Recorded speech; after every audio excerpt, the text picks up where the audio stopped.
Hello guys, तो आज मैं आप सबको आपका ड्रीम लेटर दिखाने जा रही हूँ। ये है job letter from Union Bank of India से, क्योंकि मेरा IBPS PO में भी सिलेक्शन हुआ था SBI PO के साथ साथ। तो ये यूनियन बैंक ऑफ इंडिया से मुझे लेटर रिसीव्ड हुआ था। इसके ऊपर I have already made a video before, but उसमें मैंने आपको ये अच्छे से लेटर नहीं दिखाया था। तो काफ़ी सारे मैसेजेस मुझे रिसीव्ड हुए। लोगों को चाहिए था कि इस लेटर के अंदर क्या लिखा है वो भी दिखाने को। आप लोग मेरा इस पे नेम देख सकते हो, ये है मेरा नेम भावना सिंह। एंड इस डेट को ये उन्होंने वहाँ से भेजा था 17/5 और 2023, लेकिन ये मुझे रिसीव्ड हुआ था 28/5/2023 को। ठीक है, तो अब मैं आपको दिखाती हूँ इसके अंदर क्या क्या लिखा रहता है, कौन कौन सी इन्फॉर्मेशन हमारे को रिसीव होती है। तो आप इसमें देख सकते हो स्पीड पोस्ट के द्वारा ये हमें मिलता है। फिर with reference to your application under, ये है IBPS PO का CRP 12 project of IBPS for the year 23-24 and subsequent allotment, we are placed to offer you provisional appointment in the service of the bank as PO officer JMGS under SC category.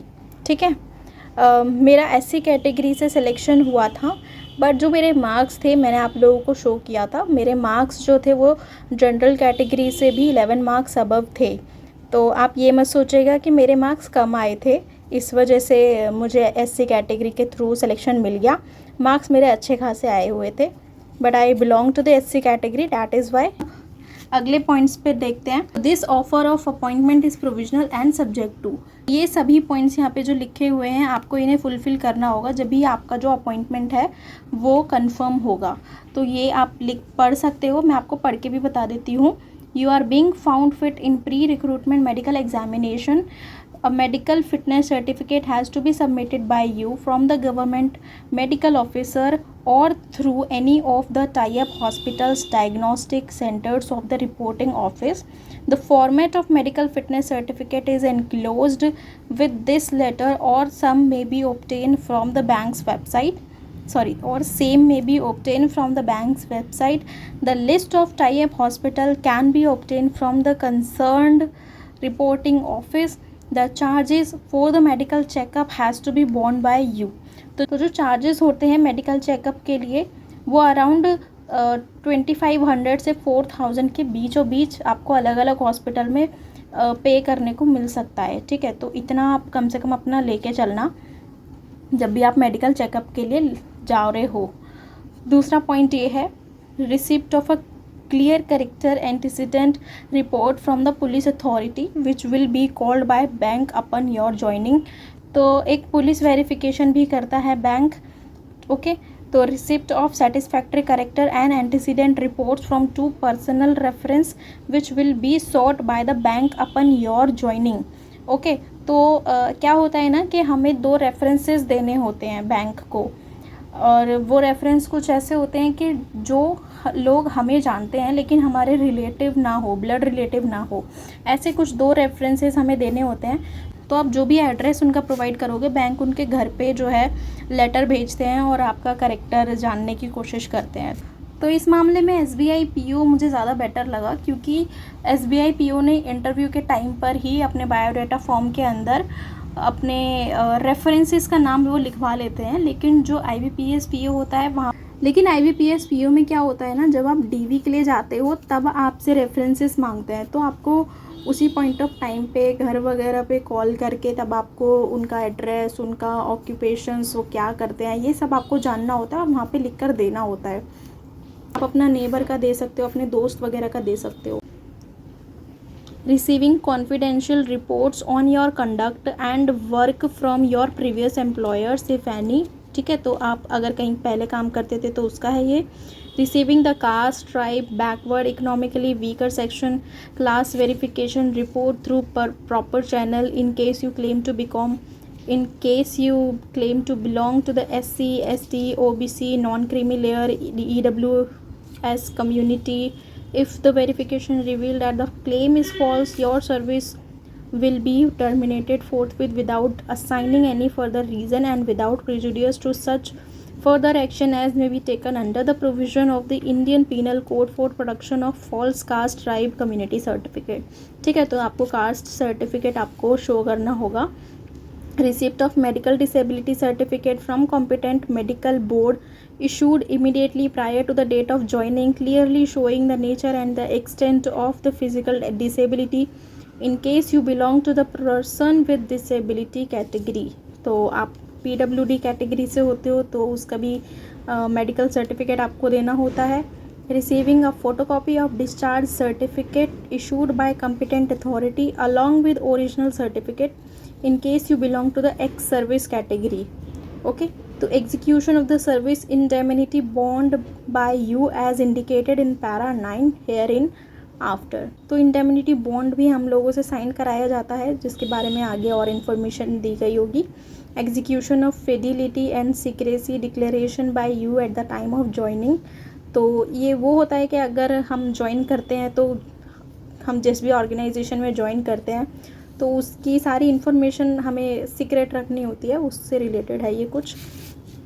तो submission of all the required document in support of eligibility and these being found in order in case it is observed eight any time even after your joining the service of the bank that the submitted documents are false, incorrect, tampered with, fabricated or suppress any material information, you will be dismissed from the service of the bank forthwith. तो आप जो भी document अपने जमा कराएं वो real documents होने चाहिए, फॉल्स नहीं होने चाहिए. The other terms and conditions of the appointment will be as under. तो यहाँ पे कुछ सैलरी के बारे में दिया गया है. अब यू विल विड्रॉ पे of 36,000 in the pay scale of 36,000 rupees 1490/7 और ऐसे ये सब लिखा है. If you have already pass the JAIIB CAIIB examination in the Indian Institute of Banking and Finance, you will be entitled to applicable advance increment and your basic pay will be adjusted accordingly after your joining in the bank on receipt of your application along with the relevant passing certificate. तो अगर आपने ये सारे exams already दे दिए हैं तो आप इसका पासिंग सर्टिफिकेट शो करोगे तो आपका एक इंक्रीमेंट ऑलरेडी लग जाएगा. You will also be eligible for special allowances, dearness allowances, city compensatory allowances, house rent allowances. तो ये बहुत मज़ेदार चीज़ है, ये हमें इतने सारे अलाउंसेस मिलते हैं अपनी सैलरी के साथ साथ ही.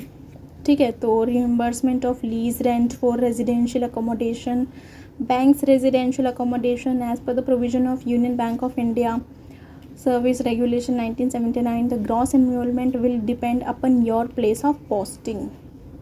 ठीक है, besides the above you will also be entitled to the following. तो इन सब के अलावा भी हमें ये सब मिलेगा. Reimbursement of entertainment expense of 7,000, reimbursement of convenience expense as per the bank's norms, reimbursement of cost of one financial and non-financial newspaper to a maximum of 450 per month, applicable cleaning expenses. तो ये extra हमारे को allowances मिलता है. इनके साथ साथ you have to be a member of National Pension Scheme compulsorily upon your joining. Gratuity will be payable as per Payment of Gratuity Act or Union Bank of India Gratuity Fund rules, whichever is beneficial. Facilities relating to leave encashment, leave fare concession, medical etc. will be as per the provision of UBI service regulations. Perquisite and other facility not within the purview of Union Bank service regulation will be permitted on such basis as may be decided by the bank from time to time. Okay, तो ये कुछ इन सारी information in लोगों ने provide करा रखी है. तो हम सिर्फ अपने काम की देखेंगे. You will be bound to the provision of Union Bank of India service regulation 1979 और ठीक है. तो your service are liable to be transferred at any time, क्योंकि जो पीओ की जॉब होती है वो ट्रांसफरेबल जॉब होती है. तो कभी भी कोई भी हमारा जो है ट्रांसफ़र हो सकता है, बैंक ब्रांच में ट्रांसफ़र किया जा सकता है. ये सब इसमें ऑलरेडी लिखा हुआ है. तो अगर आप बाद में इसके ऊपर कोई ऑब्जेक्शन उठाते हो तो वो आपकी गलती होगी, क्योंकि ये सब ऑलरेडी वो लिख कर देते हैं. ठीक है। You are required to execute a service indemnity bond undertaking to serve the bank for a minimum active service period of 3 years or else pay the bank an amount of 2 lakh plus taxes। तो union Bank of India में जो indemnity bond है वो 3 years का है, ठीक है। काफ़ी सारे बैंक्स में 2 साल का होता है और इसमें 3 साल का है।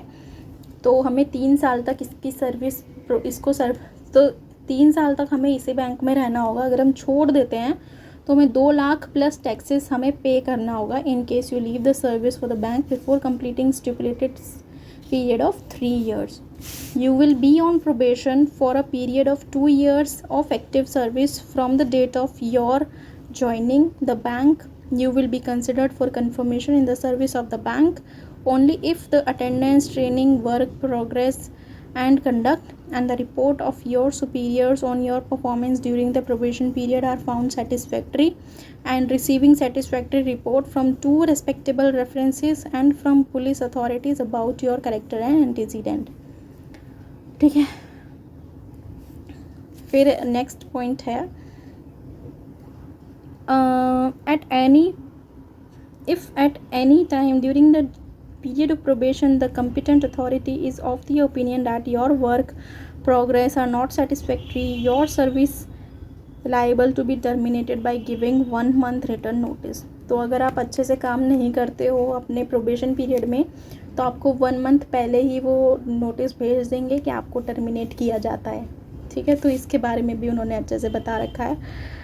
The bank may at its discretion extend your probation by a further period not exceeding 1 year। और या तो अगर वो टर्मिनेट नहीं करेंगे तो आपका प्रोबेशन 1 साल के लिए और बढ़ा देंगे, ठीक है। फिर अगला है if you are desirous of leaving the service of the bank during the period of probation including the extend period thereof if any you shall give 1 month written notice. तो ये भी बहुत ज़रूरी पॉइंट है कि अगर आप bank को छोड़ते हैं प्रोबेशन पीरियड में तो आपको 1 मंथ पहले से ही एक रिटर्न नोटिस उनको प्रोवाइड करना पड़ेगा। अदरवाइज़ अगर आप रिटर्न नोटिस नहीं प्रोवाइड करते हैं और पेमेंट तो आपको payment of 1 month pay and allowances with applicable taxes and leave thereof. तो आपको 1 month की पूरी ग्रॉस सैलरी उन्हें प्रोवाइड करानी पड़ेगी, जो मंथ पे है और अलाउंसेस के साथ साथ आपको पूरी 1 month की आपको ग्रॉस सैलरी देनी पड़ेगी अगर आप रिटर्न नोटिस नहीं देते हैं तो ये बहुत इंपॉर्टेंट पॉइंट है। अगर इन फ्यूचर आपको छोड़ने का मन करा तो आपको ये सारे पॉइंट पता होने चाहिए। तो on your conformation in the service of the bank, जब आप कन्फर्म हो जाते हैं, जब आपका प्रोबेशन ख़त्म हो जाता है, your services are liable to be terminated by giving you 3 months notice और on payment of 3 month pay and allowances in thereof. You are desirous of leaving the service of the bank after your confirmation you shall give 3 month written notice। तो अगर आप confirm होने के बाद अगर आप छोड़ने का सोचते हैं तो आपको 3 month पहले से ही एक रिटर्न नोटिस देना होता है टू द बैंक और on payment of 3 month pay and allowances with applicable tax and leave thereof. This will be in addition to the compliance of condition stipulated in respect of minimum period of service required to be completed as a set in para 9। ये बड़ी अजीब बात है कि अगर हम confirm हो जाते हैं उसके बाद भी अगर हमारा छोड़ने का मन करता है तो हमें ऑलरेडी 3 month पहले से ही रिटर्न नोटिस देना पड़ेगा, ठीक है। तो your probation period and confirmation in the service of the bank as well as your inter se seniority of the bank will be determined on the date of your joining at the service of the bank. Required to report for the completion of the pre-recruitment formalities and consent verification of documents both days inclusive। तो ये timing थी कब कब हमें जाना था। Address दे रखा है दिल्ली वाला, FGMO दिल्ली के लिए।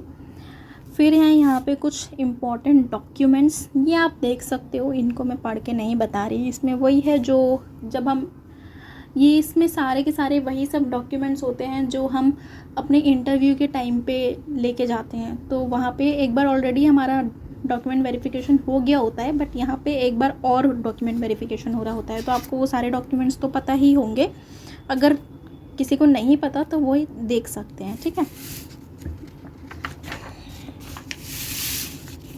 ये है कुछ और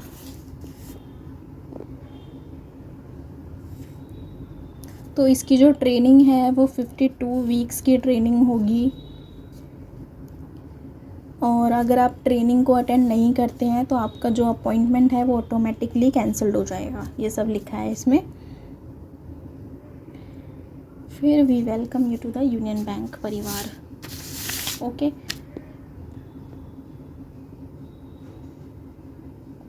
फिर यहाँ पर डिक्लेरेशन भी आप लोगों से भरवाते हैं। I, Miss Bhavna, hereby accept and confirm that I will report for completion of pre-recruitment formality at the given venue। ठीक है, तो ये सब लिखा हुआ है और रोल नंबर लिखा हुआ है। इसके साथ फिर हमारे को मेडिकल सर्टिफिकेट दिया है, रिक्रूटमेंट मेडिकल एग्जामिनेशन। कुछ स्टूडेंट्स को ये भी डाउट होता है कि कौन कौन से टेस्ट हमें कराने होते हैं, तो आप देख सकते हो यहाँ पर ये सारे टेस्ट जो है आपको कराने पड़ेंगे। नेम ऑफ द टेस्ट उन्होंने लिख कर दिया है ऑलरेडी। एक्सरे, ईसीजी, विजन, ठीक है, pathological test, blood group, CBC, ESR, तो ये सब जो भी लिखा हुआ है ये सब आपको कराना पड़ेगा। तो आप देख सकते हो इसमें कौन कौन से टेस्ट हैं। ठीक है, साथ ही फिर ये भी है, ये आपको भर के देना होगा शायद। Name, address of the candidate, height, weight, sex, age, blood group, तो आप ये सब देख सकते हो। आप चाहे तो इसका स्क्रीनशॉट ले लेना, आपको फ्यूचर में बहुत काम आएगा। ओके, और इसका भी स्क्रीनशॉट ले लीजिए।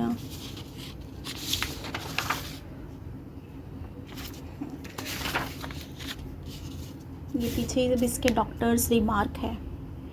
आई होप आप सबको इस वीडियो से काफ़ी ज़्यादा हेल्प मिली होगी। अगर आपके कोई भी डाउट्स होगा रिलेटेड टू द मेडिकल, ठीक है, अगर आपको कुछ भी समझ में नहीं आता कि कौन कौन से आपके टेस्ट फ्यूचर में होने वाले हैं, तो अब मैंने आपको सब दिखा दिया है। बॉन्ड पीरियड से रिलेटेड जितने भी डाउट थे वो आपके सॉल्व हो गए होंगे। पे स्केल से रिलेटेड जो भी डाउट्स थे वो भी आपके सॉल्व हो गए होंगे। ठीक है, मैं इस पूरे डॉक्यूमेंट की फ़ोटो जो है वो अपने कम्युनिटी पर भी पोस्ट कर रही हूँ अभी के अभी, तो आपको अगर चाहिए होगा तो आप वहाँ पे जाकर भी देख सकते हैं।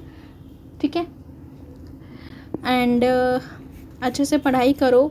अगर आपको मेरी स्ट्रैटेजी के बारे में कुछ जानना है तो स्ट्रैटेजीज़ की वीडियो आपको डिस्क्रिप्शन में मिल जाएंगी, आप वहाँ पे जाके चेक कर सकते हो। अगर आपको ये वीडियो हेल्पफुल लगी होगी तो आप प्लीज़ इस वीडियो को लाइक ज़रूर करना और चैनल को सब्सक्राइब भी ज़रूर कर देना।